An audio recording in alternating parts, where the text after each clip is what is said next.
Oh, no. I love math, don't ask me. I love math, don't ask me. I love math, don't ask me why. I love to add, subtract, divide, and multiply. I don't really, but Jen always has these song throwdowns, and all I know is show tunes. That's the only song of the whole night I'm doing with my presentation. I don't like to compute. I don't even like to work math problems at night. And when people would give me those books, who do you re-gift them to? Any out there, give me your names. What I do like to puzzle about is how to help kids really understand mathematics and excel at mathematics. And so one of the things I've learned over the years is it's not just thinking outside of the box. We have to get out of the box. We have to live outside of that box. So in this 5 minutes or less now, I'm going to give you a little snapshot of a little school called Crellin Elementary that is in the very western county of Maryland.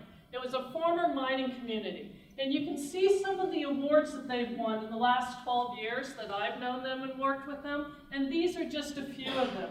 And as I go through and tell you about some of their thinking outside of the box moments, I don't want you to think about how do we replicate it. I want you to replicate the attitude that they had, because their problems will be different. We don't have the same problems. One of the things that really wowed me about this school is they changed the words around about why we can't to why can't we? Of course we can. And it's about problem solving for us to figure out a way to do it. Now, one of the things that they would say is that there was comfort being at the bottom. There wasn't a lot expected of them. The parents weren't that involved. The teachers felt like they were doing more work with than the kids, but they needed to make some changes. So one thing that they did was they got kids involved in finding out the oral histories of this mining town. And they created a themed playground. That playground was built in 5 days. And for the naysayers, it was this kind of either help row or get out of the boat. We don't have time for that naysaying. So one of the things that they also did was they brought in somebody who didn't think like them. Because this was not about looking for validation, it was looking for help. And it wasn't really about getting somebody philosophically opposed, but somebody that could support. So I came in and helped work with this 3rd grade class. And I don't know if you can see this, but planning can't be sequentially done when you're working with these kids trying to plug holes. We've got to build these connections.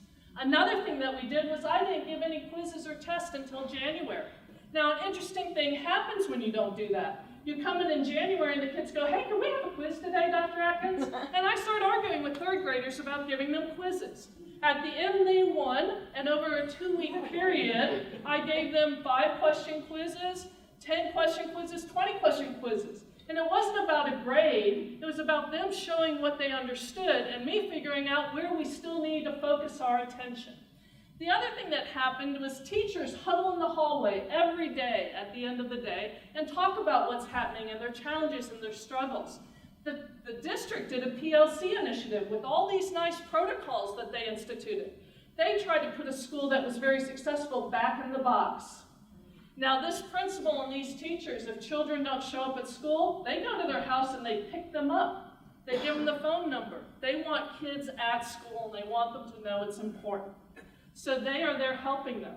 Some of the teachers decided that they needed a barn to do the science of farming because of that location, that made sense. So they have a farm and they're encouraged to take risk and again to think outside and live outside the box. The one thing that I also think is really interesting with these teachers is it's not my classroom and my kids, it's our classrooms and our kids, and they can come together as a collaborative unit to solve those problems. For them, the solution is both simple and complex.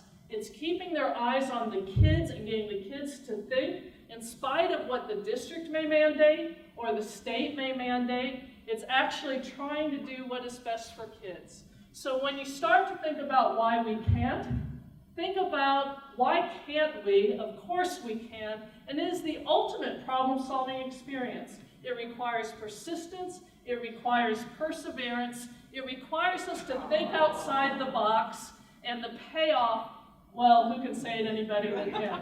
Thank you very much.